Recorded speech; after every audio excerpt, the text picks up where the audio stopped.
It's that time of year when New Yorkers trade infernal sidewalks for the easy breezy Hamptons coastline, so we thought we'd make a little summertime deviation from our usual city-centric format to the historic Southampton hamlet of Watermill, New York. There, at the Parish Art Museum, a new exhibition spotlights paintings made over the course of some 20 summers by the great post-war American artist Helen Frankenthaler. This is Several Circles.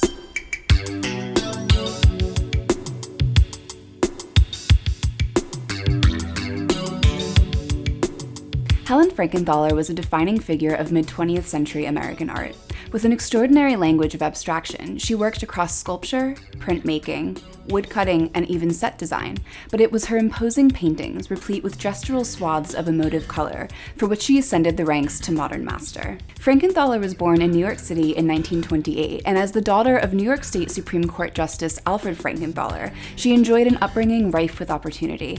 She attended the esteemed Dalton School, a private prep school in Manhattan, where she received early training with the Mexican modernist painter Rufino Tamayo. Frankenthaler would go on to Bennington College in Vermont, where she studied under Paul Feely, whose clean, flat geometric compositions draw clear parallels to the paintings of Morris Louis, Barnett Newman, and Kenneth Noland, who were key proponents of a purely abstract, minimalist approach to painting known as color field. After graduating from Bennington in 1949, Frankenthaler received further training from the pivotal German painter and teacher Hans Hofmann, who melded cubist forms with a Fauvist color palette and the frenzied motion of abstract expressionism. Frankenthaler sought Hofmann's tutelage at his summer school in Provincetown, a small seaside village and popular artist commune at the northernmost end of Cape Cod. She would return to Provincetown in forthcoming summers, establish a seasonal studio with covetable views of the bay, and create some of her most important paintings there. After training with Hofmann, Frankenthaler returned to New York City in 1950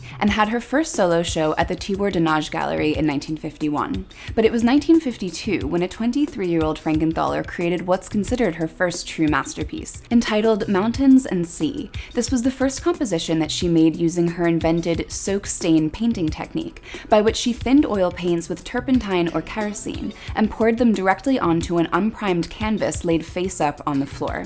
Inspired by Jackson Pollock's unconventional drip and splatter methods of application, Frankenthaler's soak staining yielded ethereal, aura-like imagery, the result of the pigments bleeding into the raw fibers and creating soft-hued halos around each site of impact. Frankenthaler's pioneering spirit and the paintings that were born from it rendered her a force to be reckoned with among the abstract expressionist art scene. She garnered recognition from the elite New York School of Artists, including David Smith, Willem de Kooning, Jackson Pollock, and Robert Motherwell, whom Frankenthaler would marry in 1958. Kenneth Noland and Morris Louis were particularly inspired by Frankenthaler's exceptional sensibility as a colorist, and the natural finesse she had for maximizing the effects of color, by which she became known as a pioneer of color field painting herself, was duly noted. By 1960, Frankenthaler had her first mid-career survey at the Jewish Museum on Manhattan's Upper East Side. One of the things that distinguished Frankenthaler from her first-wave abstract expressionist elders like Mark Rothko and Jackson Pollock was that she took inspiration from the natural environment rather than endeavoring to depict the complexities of human emotion. Frankenthaler's luminous soak-stain paintings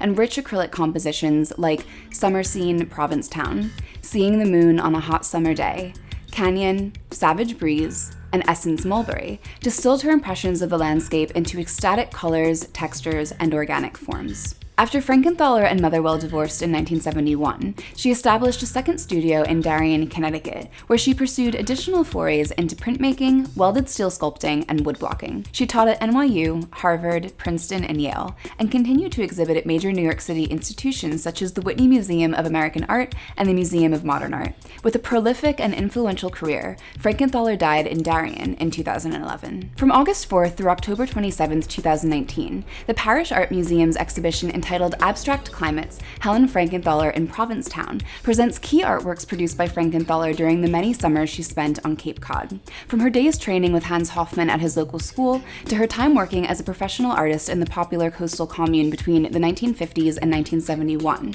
some of Frankenthaler's most joyous paintings were created in Provincetown, including Provincetown Window, Cool Summer, and Low Tide, amongst many others. The exhibition, which is co-curated by Frankenthaler's stepdaughter, Lise Motherwell, includes some 30 paintings and works on paper, as well as archival materials. The show arrives at the Parish Art Museum from the Provincetown Art Association, and will include 6 large-scale paintings exclusive to the parish's showcase. Helen Frankenthaler was one of few noted female abstract expressionists. She took pride in the creative risks of experimentation, and with one of the era's keenest eyes for color and composition, she most certainly claimed her rightful place in the canon. Thanks for watching Several Circles. If you enjoy our videos, please subscribe below for more content about artists from all over the art history continuum, with upcoming or current exhibitions in New York City.